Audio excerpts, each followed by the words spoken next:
Hi there, this is Joe from SquareXO, and this is SquareXO episode 73. Today I'm joined by Rebecca. Hello. And Lloyd. Hello. Hi everyone.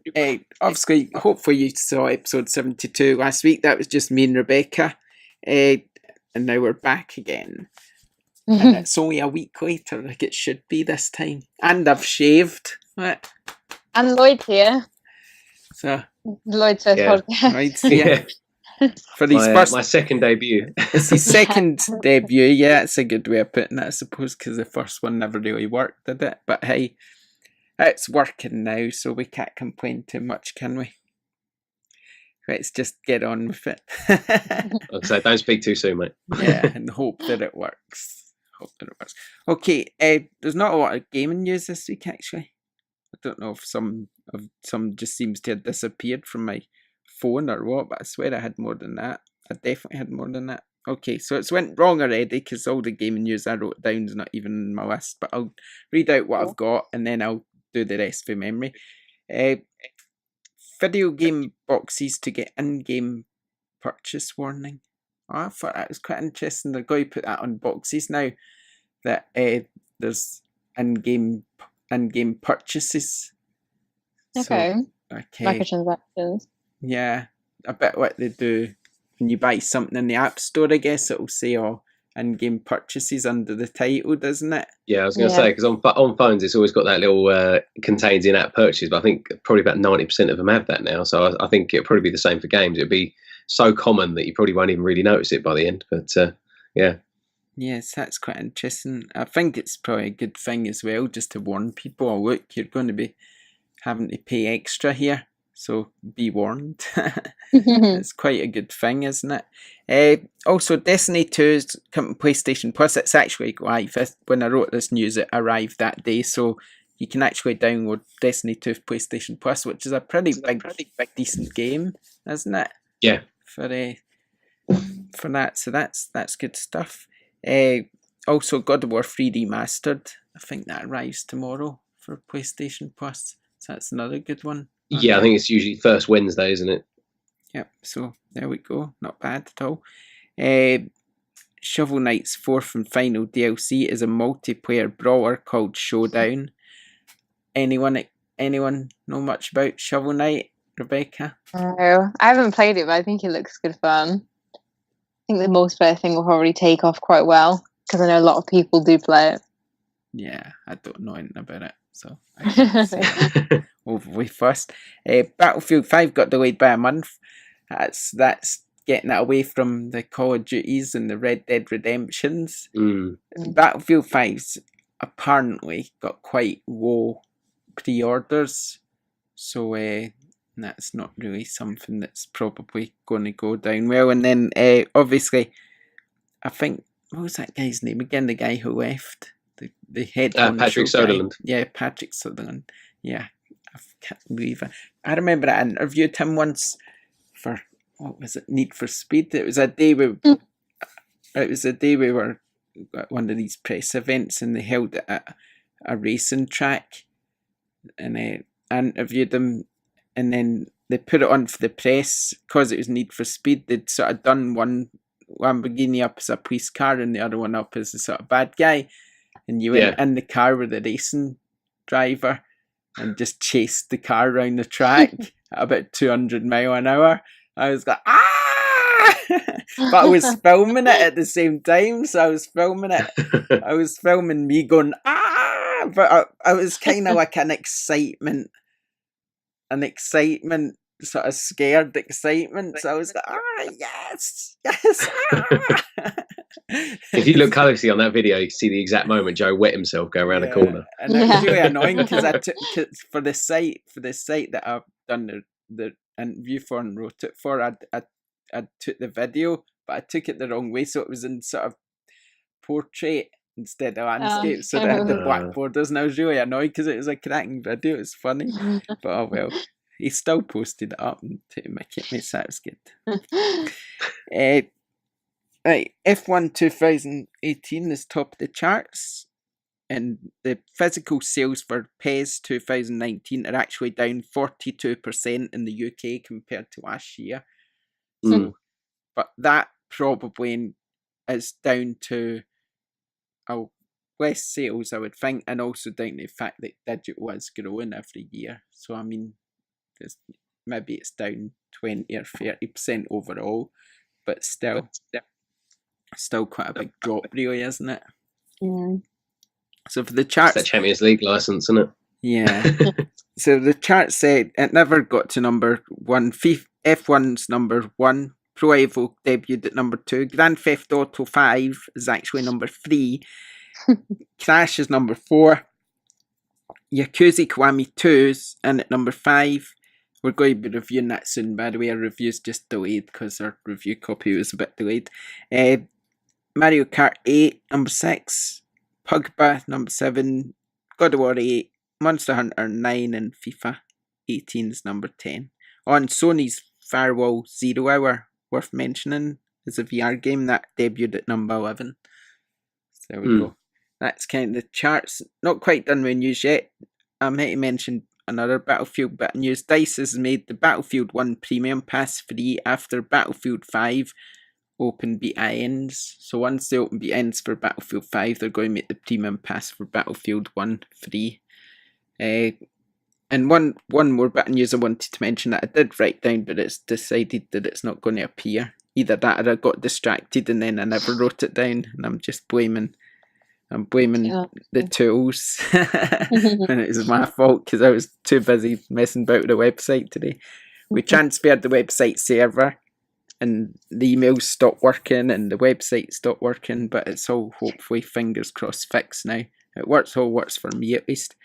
What I also wanted to mention was the Metacritic scores. Well, not Metacritic, but sort of average review scores for Spider-Man, because the reviews went live today for Spider-Man. So I was just looking at a little roundup here to give you an idea of the sort of scores it's getting.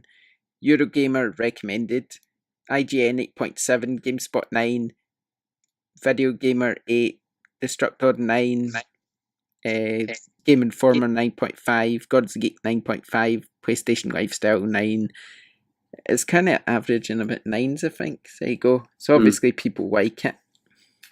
So let's just have a look at the Metacritic score for it at the moment. Because 87. Yeah, I thought it was 87. Yeah. I think it was 88 earlier, so it's just dropped slightly, but still really, really good, especially for obviously an exclusive as well. 75 positive reviews, 5 mixed, 0 negative. Ooh, 5 mixed. Interesting. Yeah. So those mixed sort of, yeah. But it seems to be quite good anyway. I mean, it seems to be. But I don't care about scores, so I'm not bothered really. But I just thought I'd mention them because I know a lot of people do care. So yeah, it's well received, but then that's what you'd expect. I'd personally just rather play it on my own and figure out if I like it or not from that, rather than going by scores, because everybody's different, aren't they? Okay, so that's the gaming news. We're going to our topic now, which we think was our topic. Are we doing the one about the annual releases? Yeah, we can do that one. So topic for the week then is, should big annual franchises move to a different model, i.e. release every 2 years with maybe a continued support, a big update in the year in between instead of continuous yearly updates? We did briefly touch on this when we talked last week about the Assassin's Creed franchise and the FIFA franchise, how obviously every year up until now you've had a new release game, new big selling game, or at least a DLC or something that comes out. And we just talked a little bit about how that affects fans. I guess in a way, on one hand of the argument, people look forward to the games every year and they know they're coming. But on the other hand of the argument, especially with FIFA, what's the point in buying FIFA 18 when FIFA 19 is coming out and your copy of FIFA 18 will decrease, like £2 or something worthwhile. I don't really buy or play anything that sort of fits into the category of yearly or annual releases. I think the nearest thing is probably... No, I literally don't think I play anything. So it doesn't really affect me. I know a few people who've been getting a little bit fed up with the Assassin's Creed franchise continuously throwing games out, and they're happy that Ubisoft announced that they're taking a break for a year and they're going to work on something else. I think if a video game feels the need to continuously throw out updates or patches, a good thing to do would be to have a main game release one year and then have the DLC release the next year and then another main game release, just so it breaks it up a little bit. So it's not just, here's a big game, here's a big game, here's a big game. Because I think Assassin's Creed Odyssey got a little bit of stick for being, in what we've seen so far anyway, almost exactly the same as Assassin's Creed Origins, which would make sense as they've had to be making them at least at the same time, with release dates being, so close to each other, just a year. So yeah, we're just going to have a discussion of that. What do you guys think? Yeah, I'm like you're saying. I think the solution, what I would like to see happening, don't know whether it's a solution or not, but what I'd like to see happening, especially with things like Battlefield or FIFA or whatever, is they release FIFA 19 this year, then next year they just don't release one. They release, say, a £20.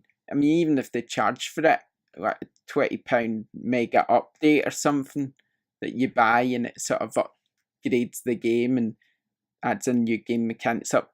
I mean, I would expect all the players and all that to be updated for free anyway. They do it with previous versions. So if you're playing FIFA 18 and next year there's a live squad update, you'll still get that for free in FIFA 18.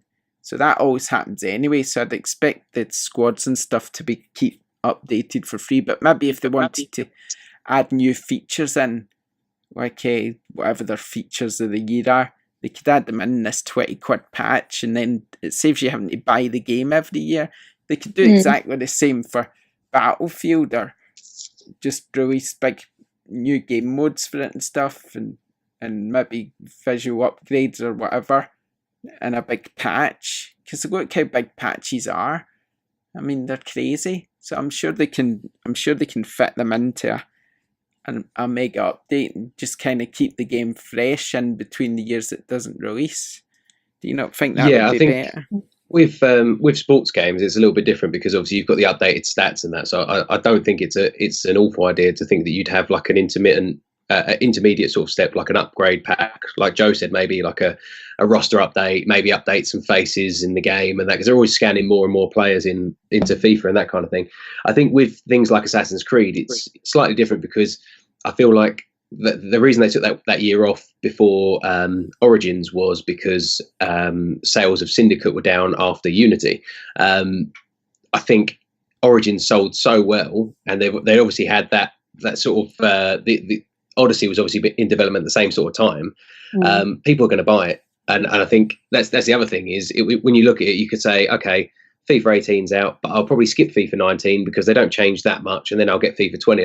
Plenty of my friends do the same. They all buy a football game every couple of years, or they'll wait until the last one's gone down in price, as you said, Rebecca. They drop so much in value when the new one comes out, and it's like for pennies, really, isn't it? And then if you're not that into football, it's ideal. But I do think that the sort of annual sort of upgrade wouldn't be the worst option. I mean, Destiny sort of does that at the moment. They've got the Forsaken the Forsaken expansion is out today, and that's, by all accounts, that's essentially what the game should have been at launch. Hopefully, anyway. But then they've had 2 expansions in the meantime as well that were pretty dismal, really. Yeah. So I think as long as it sells, they'll release DLC and sequels and that kind of thing until the cows come home. But I think the only way you'd stop seeing Assassin's Creed sort of annually is if, as you mentioned earlier, the reception to Odyssey is a little bit kind of tepid, and then I think it changes things. But I think for the most part, it's, I mean, just look at Call of Duty. It's Activision, and they did the exact same with Tony Hawk and Guitar Hero and that kind of thing. They released so many games in those franchises that people just sort of were turned off by the idea, and then they just stopped making them. So I think these things will always sort of run their course. But I do think that I'm actually really looking forward to Odyssey. I think as well, like there's something about the a game's coming out and it's been a few years in waiting. So for me, for example, the next thing I'm really looking forward to is Days Gone, and because I've been following that since 2016 E3, it's sort of really building up the anticipation for it. I feel like although a lot of people are excited for Odyssey, I feel like it would have been a lot more of a shock if they'd gone, we're having a year off, we're working on something big, you'll find out more about it. Maybe announced it at E3 when they did, but then said coming next year, if you know what I mean, instead of doing it. It's because it was announced in June at the E3, and then it's out in October. So I think people just get like a lot more psyched up about video games if it's, you know, something that's got a little bit of a wait before it. But at the same time, on the other hand, you could say people see that it's coming out in a few months, and then that gets you even more excited, because I bet all of us have watched, you know, E3 or Paris Games Week and been excited when it says game out now, and you go, oh, I can play that right now. That's great. Yeah. So it's I think as well is with things like Battlefield and Call of Duty, there's such a known commodity to those of us that aren't really ingrained in that thing. If you said to someone, you know, if I said to you guys, what are you most excited about, you know, in I think October, if you had the choice between Red Dead Redemption 2 and Call of Duty, I think probably most people in our sort of circle of sort of people that are into games would say Red Dead Redemption, because it's something new, it's something completely different. But there are so many people that have a games console, and the only thing they'll buy year on year is Call of Duty. I think if you then said to them, oh, you're not going to get one every year, you're going to get one every other year, and just constant map packs in between, I think then they'd start to sort of then they're leaving money on the table, because there are those hardcore people that would buy probably 2 Call of Duty games a year. Would they though? I mean, would they bother? I mean, look at Fortnite. It's not it was one of them coming out all the time. People just keep buying battle packs. And my kids constantly going, oh, what battle pack money? I said, you just bought one. Oh, there's another one out. Do you know what I mean? If Call of Duty could take that sort of stance where they go, all right, DLC, that money they would spend, as long as it's keeping the game fresh and keeping it exciting, then I think people would do it. I mean, on a bit of a tangent, I think Call of Duty this year still has the season pass model, and Battlefield doesn't. So it'll be interesting to see how that plays out, because that may well then play into next year, whether we see a Call of Duty that is a sort of a battle pass model where you might buy the game, but you pay an amount for seasonal content, perhaps. But obviously that's for another day, I suppose. But yeah, that's another topic we'll pencil later. Yeah. It's interesting. I honestly feel like I can see both sides of the argument for every viewpoint I can come up with, because I mean, I can't really speak because I don't play Call of Duty, I don't play FIFA, I don't play Assassin's Creed, so there's not really anything that I play, like I said, that comes out, you know, every year on the dot. But you can't deny that one of the most pre-ordered games, you know, coming out is going to be Call of Duty. Thousands of people will pre-order Call of Duty every year. Doesn't matter what. You know, they could just say Call of Duty's coming out. Oh, I'll pre-order that. They don't care what it is. They don't care where it's set. They'll buy it because it's such a regulated franchise. People know that every year it's coming out. I imagine a lot of people will go, oh, your birthday present or your Christmas present, Call of Duty, whatever the next one is, you can have that. I think it's just something that's so regular in our minds that it's normal. But I think maybe because Assassin's Creed did have a break, as you said, we're a bit like, oh, okay, we're kicking it back up with annual releases. Maybe that's why people are sort of disagreeing with it a little bit and saying, oh, it looks too much like Origins and it looks like they haven't done anything. Maybe it's just down to the developer and how you know, their releasing schedule is normally like, that we've just gotten so used to that. Yeah, I think things like Call of Duty are almost like Starbucks. You always know what you're getting when you order that same thing. It's just that consistency. And I think people will latch onto that because it's just this, you know, it's more or less, for the most part, it's the same satisfying gunplay, and it hasn't really changed all that much in 10 years, over 10 years now since Modern Warfare sort of hit the scene, and it's sort of become that FIFA, sales juggernaut. FIFA's not really changed that much. But that's sort of constrained by the fact that it is a football simulation, isn't it? Yeah, I don't know if that's even more of a juggernaut. I'm not sure what one sells. FIFA's always there or thereabouts in the charts. Yeah. It never leaves the charts until the next one comes I think out. FIFA is obviously huge in Europe, but I would say that Call of Duty probably worldwide. But that said, I'd love to get jump packs in and back and things like that in FIFA. That'd be great. It's just, I do think it makes sense to have it every other year, especially with football games. You could easily just sort of, don't know, you could easily just put something in to fill in the year between. Yeah, it's easy. I don't know. I don't know why. I know why they don't do it, because obviously it costs. It would cost them money to sell these things. They make a fortune. Call of Duty, Battlefield, whatever, FIFA. They make a fortune. Imagine GTA came out every year. That would be Oh, can absolutely. you imagine? That is a It doesn't need to. Don't It's need still to do selling. that. It's a colossus of a game. It's sold over 100 million copies or something. Yeah. I mean, just as a hypothetical, obviously, Rebecca, you are a big fan of the Soulsborne kind of genre.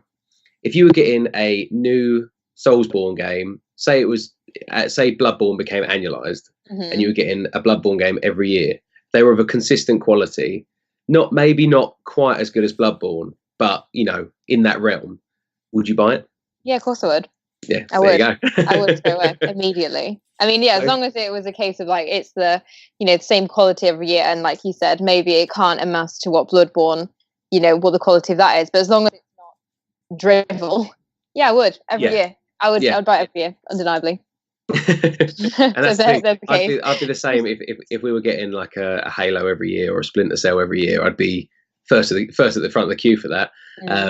But then we are sort of in that sort of sphere where we can play a lot of games, and we often do play a lot of games, different games, and that kind of thing. So we're not the kind of people that would. You've got your PlayStation 4 and you play Bloodborne, but you also play everything else under the sun. It's that. Whereas a lot of people would just a lot of people won't upgrade their consoles yet probably didn't upgrade their consoles, I should say, until the current generation became the de facto Call of Duty machine. It's so I suppose it's there's an argument for both sides of it, but I do think if you can make an annualized franchise, if you've got the development sort of framework there, like Call of Duty has, like Assassin's Creed seems to, where they sort of switch off developers, I think you're leaving money on the table if you don't. If you've got people in that sort of position where they want a game every year, like a lot of people obviously seem to do, I think you're leaving money on the table. And obviously for big companies like Activision and Ubisoft and obviously EA as well, with FIFA and Battlefield and everything else, I think there's probably just so much money just from those annual franchises that it probably sustains them without needing to really sort of take any risks, really. Yeah, it's totally right. I mean, they're never going to do it all the time. They're making money. That's just a fact, isn't it?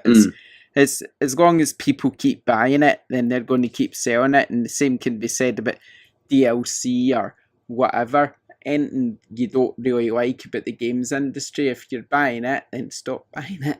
Yeah, and then maybe they'll stop doing it. Do you know what I mean? That's the thing. Vote with your wallet. If you don't want the next Assassin's Creed because it looks just like Origins, don't buy it. Yeah, exactly. It's the other thing, isn't it? Just the element of choice, I suppose. Yeah. No. I think most of the issues with gaming is that people should probably stop buying it if they don't like it. And then it'll be fixed. Then you can't moan all the time you're buying stuff, can you? Exactly, yeah. There we go. Anyway, right. What we're going to do next is we're going to do the draw. I've just been sitting here trying to figure out how to do it. I'm having issues. Right, we've got 8 people in the draw. Let me just get the pictures up because I didn't. Right, hopefully you'll be able to see this in my camera right there. Let me just switch to me. Because we're on Rebecca at the moment, let me just switch to me, and we can see it a bit better. Come on, is it deciding it's not going to work now? Of course it is, Skype. Right, now, there we go. I don't know if you can see that or not, but basically it's Thomas McGuinness, Kathleen Johnson, Jason Park, Carl Jennings, Matthew Afton, David Patterson, Sean Mosby, and Catherine. Hopefully I'm reading it backwards, so hopefully I said that right. And what I've done, I've put all the first names into this sort of random draw thing on the internet. So I'm just going to push the button and hopefully it works. This is going to be a really riveting audio episode, isn't it? Yeah. Right, so the winner of the £10 Patreon only draw, £10 PSN Patreon only draw, can you guys see that? Is Jason. Well done, Jason. Look, you're number 1. You're the one who won the ticket. Congratulations. Congratulations, Jason, for being our Patreon backer of the month. Well, you're not really a Patreon backer a month. You're nothing special. You just won £10. That's all.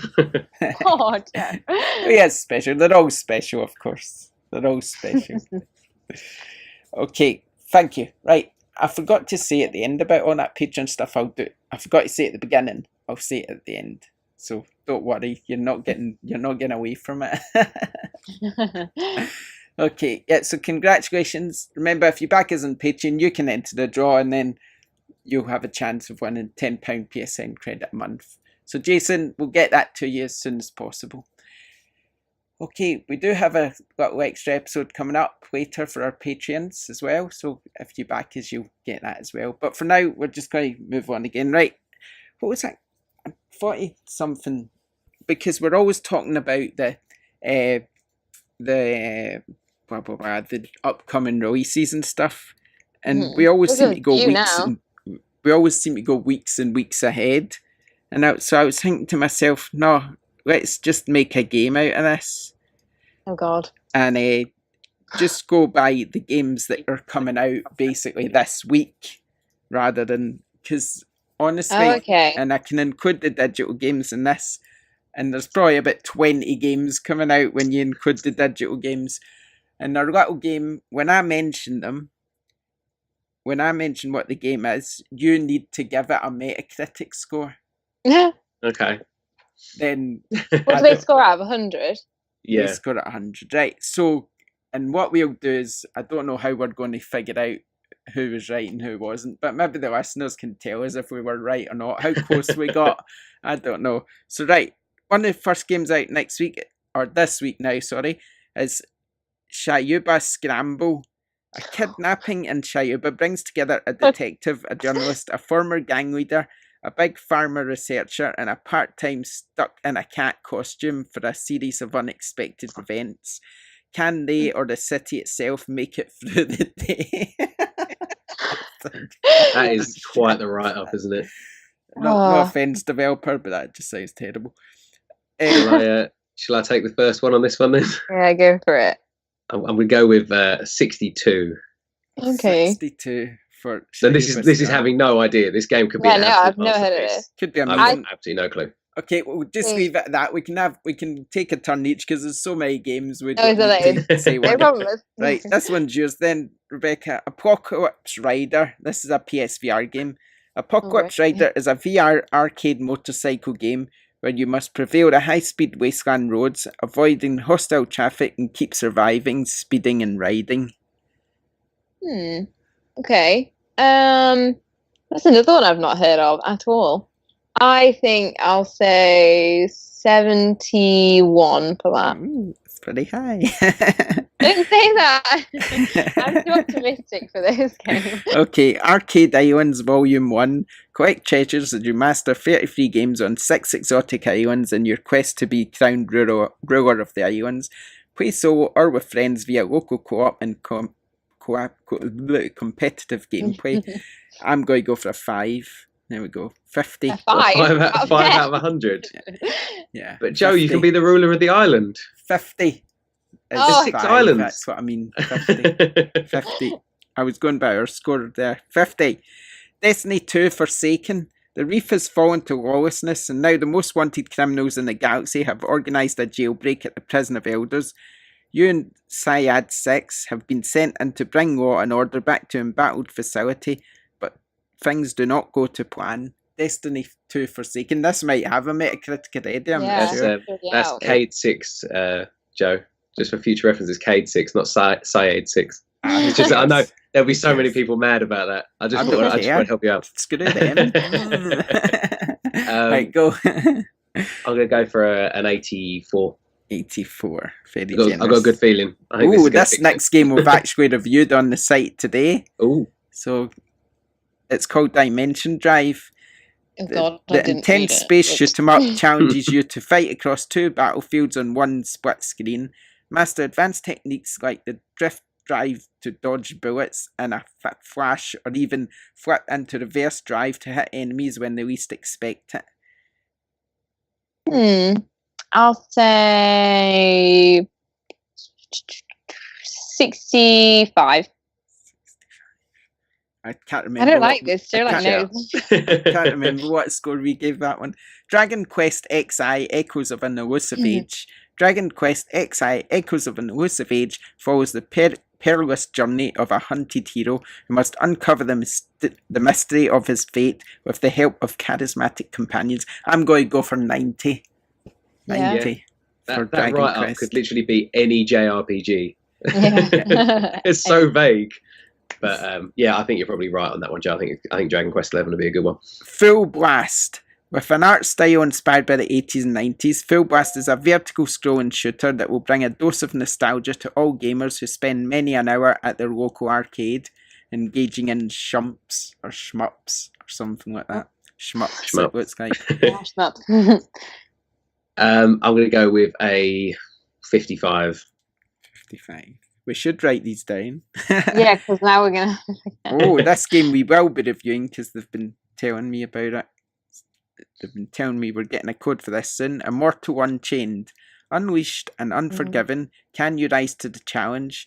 Take the role of a living weapon, unleashed to stop the source of the cataclysmic event threatening to end all worlds. Don't make it easy for Scottish people with these words. I think 77 for that. 77. Okay, how many more we got? Bloody hell, we've got a lot more. There is loads. Maybe we'll just do what a few. What a time to be alive, eh? So many games. so many more. Spider-Man. The world of Peter Parker and Spider-Man collide in an action-packed story. In this new Spider-Man universe, iconic characters from Peter and Spider-Man's lives have been reimagined, placing familiar characters in unique roles. Well, considering I've already told you the Metacritic for that one, I feel like this is a bit of an easy one. 87. Moonfall Ultimate. Moonfall Ultimate is a 2D side-scrolling action RPG set in an industrial gothic universe. Hack, slash and cast your way through a treacherous hand-painted world in solo, couch co-op or endless arcade mode. 68. I feel like everything I've said today is in the 60s. Yeah. Other than Destiny. Safe zone, isn't it? Yeah. One for you, Rebecca. NASCAR Heat 3. There are more ways to race than ever before in NASCAR Heat 3, including newly expanded career mode and new esports tournaments, plus all your favourite modes are back and better than ever. 70. I like that Joe said that was one for you because you're a massive NASCAR fan that no one else realised. No one knew that was my secret cloud now. I love that. Like watching cars go around in circles. Here we go. NBA Live 19, the 1 edition. Show off your signature style on court around the world as you earn the respect of NBA stars, legends and icons who join your squad on your journey to be the number one in the league in the streets. I'll go for a generous 88 for that one. Ooh. I think that might be very generous, Joe. Yeah. Ninja Clash of the Carrots. We reviewed this game on the website today. Ninja Clash of the Carrots is an anime-inspired beat-em-up with a gaggle of varied enemies, deep customization and ninjas. Play through side-scrolling worlds consisting of multiple stages and collect carrots stolen by the evil Shogun Mu. Well, I mean, you had me at carrots, really. I think you're probably looking at least a 94. No, I think we'll probably go for a 50 on that. I'm gonna play it fairly safe, go in the middle. Okay then. Right. Lloyd reckons that'll be some rotten veg then. Planet Alpha. We reviewed this one on the website today. Deja vu. Planet Alpha, a beautiful alien world filled with mystery and danger. Injured, stranded and alone, you must harness the power of night and day as you struggle to survive while being pursued by relentless enemies. I reviewed this as well, just not for SquareXO. I reviewed this for Push Square and I gave it a 7 out of 10, so I'm going to say 73. I think we gave it a 7 out of 10 as well. Oh, really? So you could be right. You're probably right on the money then. Got inside information for that one though, because I did review it. Shadows Awakening. Shadows Awakening is a unique isometric single-player RPG with real-time tactical combat. You take control of a demon summoned from the Shadow Realm to consume the souls of long-dead heroes and embark on an epic adventure. Right? That's you, that one. Is it? Yeah. Oh, damn it. I tried to pass it off to you as well. 76.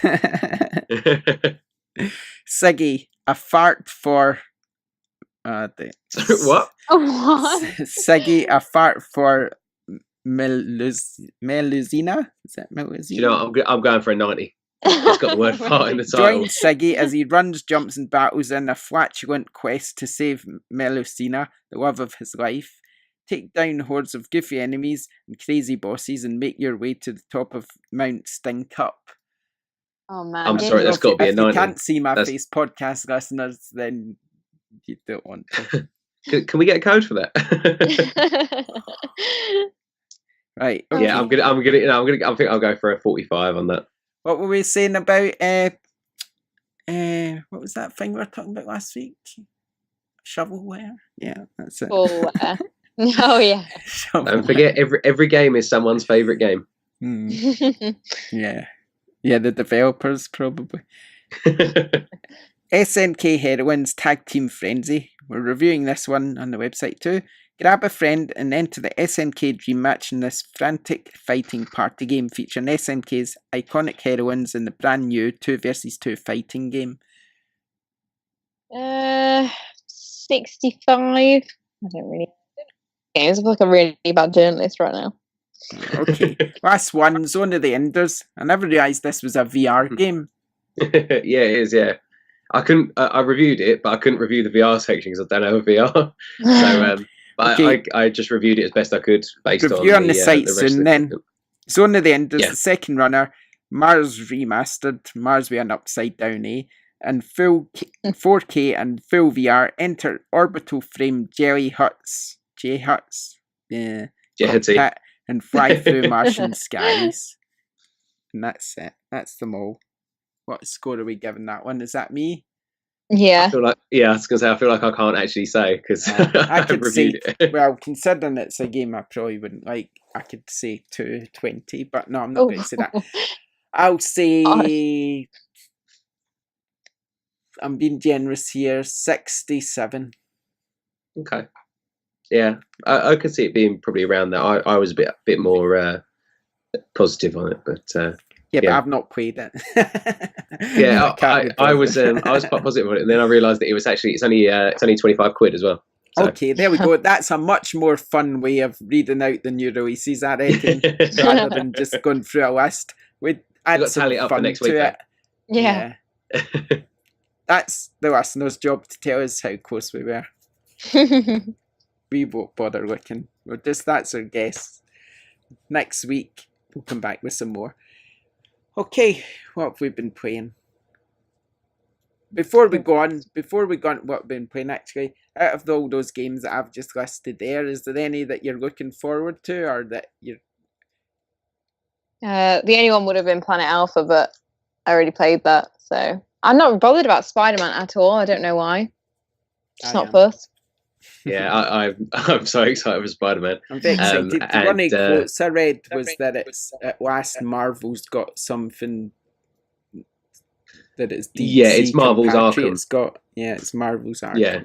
I don't necessarily agree with that, but I've not played it yet. But I don't necessarily see it even really being the same sort of game. I already know in my head what type of game it is. It's infamous. It's Sunset Overdrive.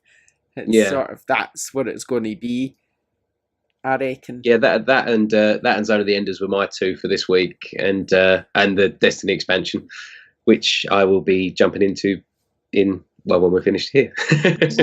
Yeah, so I don't know what I'll be doing finished here, sleeping probably. I've had enough for today, I think. I'm just got that website has done my head in. Spent so much time. Now those days where you just spend so much time in front of a screen and you I can't take it anymore. That's kind of how I feel today. I've just had enough of screens. Just want to shut my eyes. But yeah, so what we've been playing then, have I actually been playing anything? I'll go to you first, Rebecca, because I don't even remember. I sound like a broken record at this point, but I've been playing Planet Alpha, which I can talk about now because the embargo's over. It's a really interesting game. I played it at EGX Res in April this year, and that's sort of when I sort of drew my attention to it. It's an isometric 2D puzzler, but the way it works is that obviously, as it says in the little info, you can move the sun and moon, so you can change the time of the day, and that will open up puzzles to you, or it will open pathways, distract enemies, reveal like hidden spots you can crawl into and hide. So it's quite interesting because the game itself, it's quite predictable. I think that was my main negative comment about the game, was that it was a little bit predictable. I could go pretty much from the beginning, and the puzzles didn't really do anything new. Once you got used to the day and night feature, that obviously sort of added a bit of a unique flair. There wasn't really anything that set it apart from other puzzlers, but I did enjoy I enjoyed like the general game. I enjoyed the way it looked. It's got a really good audio soundtrack.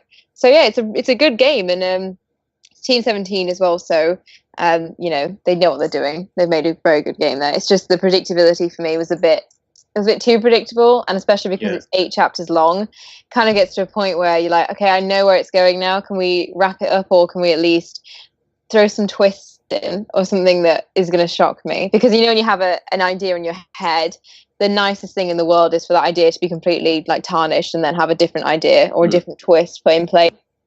Really negative with it, but I definitely play again. It was a really good little puzzler. I think the thing that impressed me the most is that the backgrounds were so in depth. They were 3D. Almost felt as if they were spilling into the world. So it's just a 2D platform. You just go this way or this way. But I liked how much detail there was. Everything felt like it was very carefully done. Everything felt like it was there for a reason. The enemies were really good. I definitely died a few times trying to figure out puzzles. I was stumped definitely for a few times. But once you really look at the situation, it gets to a point where you're like, oh, okay, obviously this is how I do this. This is how this goes. But no, honestly, yeah, really good game, and really nice to. I got it a long time before the embargo, so I got to play the whole thing, which was nice. I like to put a review up when I finish the game, so I know every in and out. So that was nice as well. So thank you, Push Square, for that. But that's it. How long? I know you said it was 8 chapters. How long was the game in total? I think you're looking at. There's a lot of collectibles, so there's a lot of trophies. I think the game if you just sped through it, you're looking at about a 4-hour game, possibly 5. But I think if you go through and you look at the collectibles and you try and complete the trophy list, you can probably bump that up to about 6 hours. I liked that there was a case where obviously it's 2D and it's you just walk left or right, but there's a few times where there'll be the path you need to go is this way, but then there's something down here, and if you want to, you can go down there. There'll be a trophy down there, but it's not just here's a trophy. It will be you know, here's a puzzle you have to complete, or here's some sort of forest you have to get through, and then you get a trophy. So lots of exploration. I think I probably only did about 50% of the game, and I did it for review. So I definitely go back to it and do all the rest of the puzzles and find the other collectibles. Yeah, cool. Good game there. Recommend it. I remember I've been playing. I played Donut County. Oh yeah, because I reviewed it for the website. I never actually reviewed it on PlayStation 4. I bought it on iPad because it's the same game and it's half the price. So I figured, well, they never gave the review code, so I wanted to review it, so I thought I would just get the iPad version and do it that way. And to be honest, it's okay. It's only about 2 hours long, to be honest. I'm glad I didn't pay the full price for it. It's really good.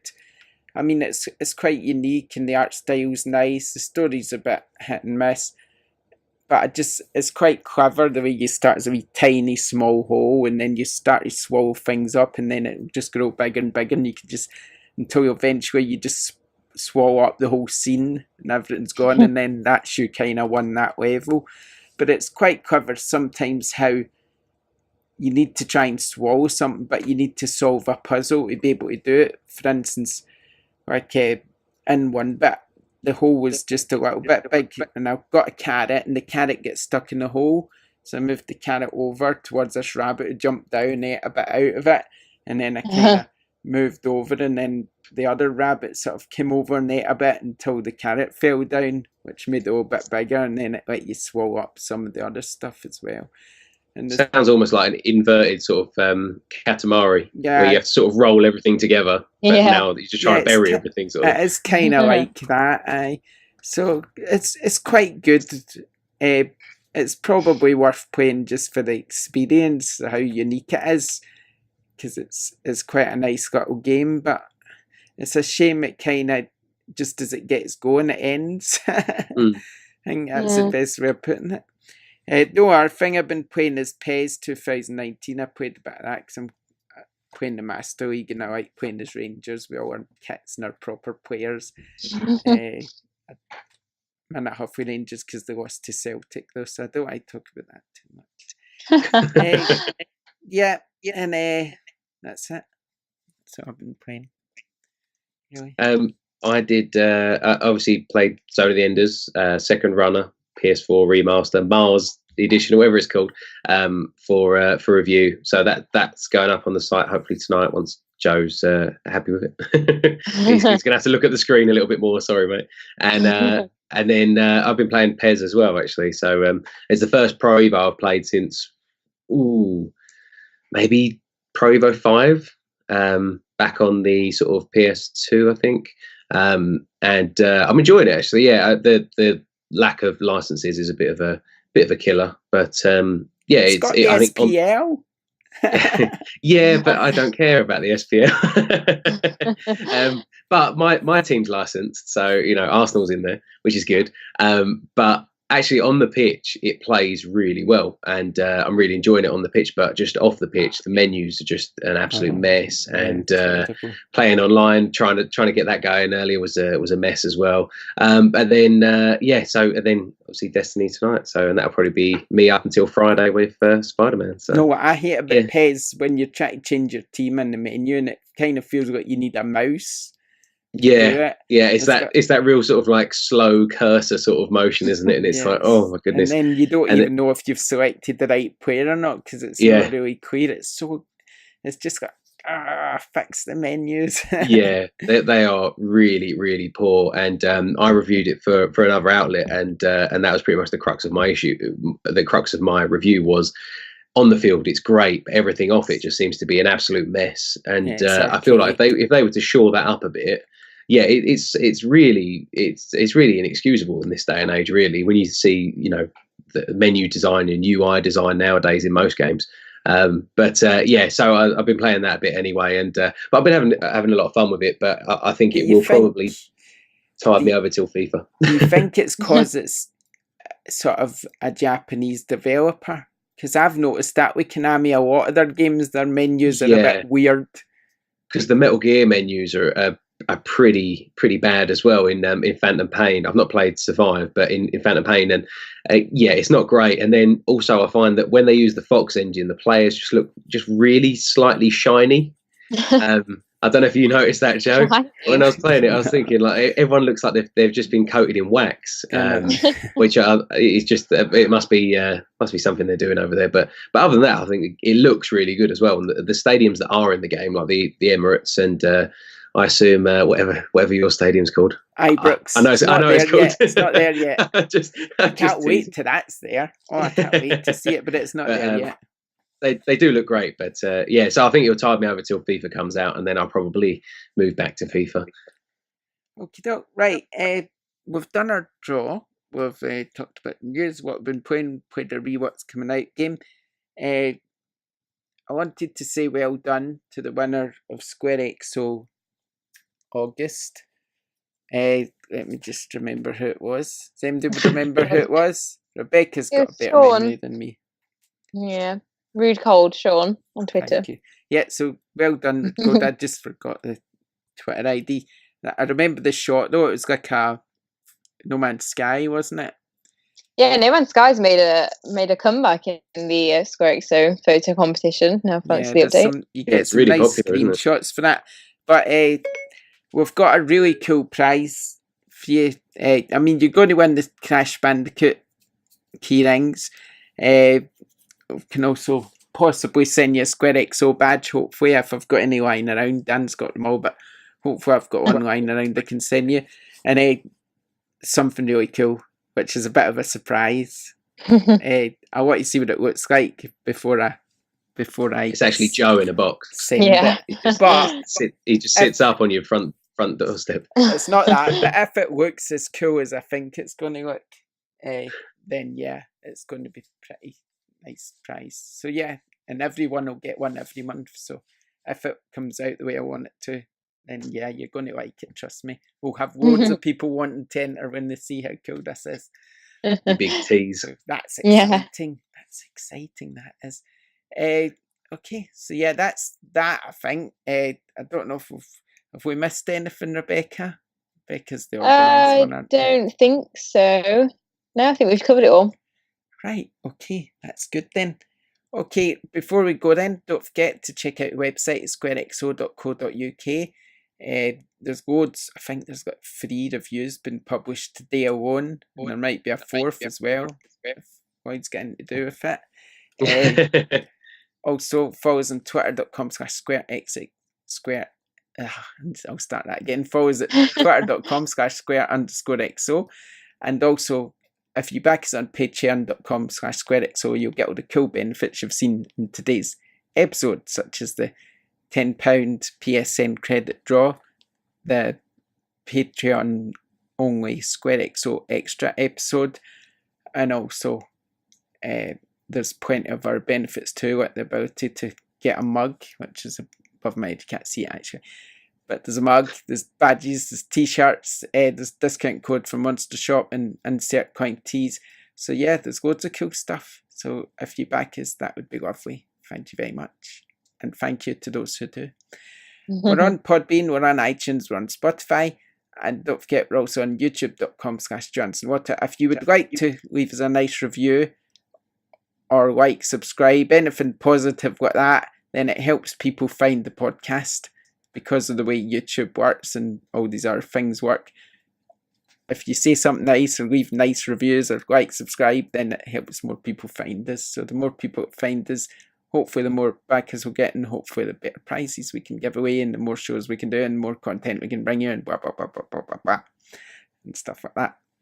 Okay, so yeah, that's us for this episode. We'll be back next week, so thanks for joining us, everyone, and we'll see you next time. Thanks for now. Bye. Bye. Bye.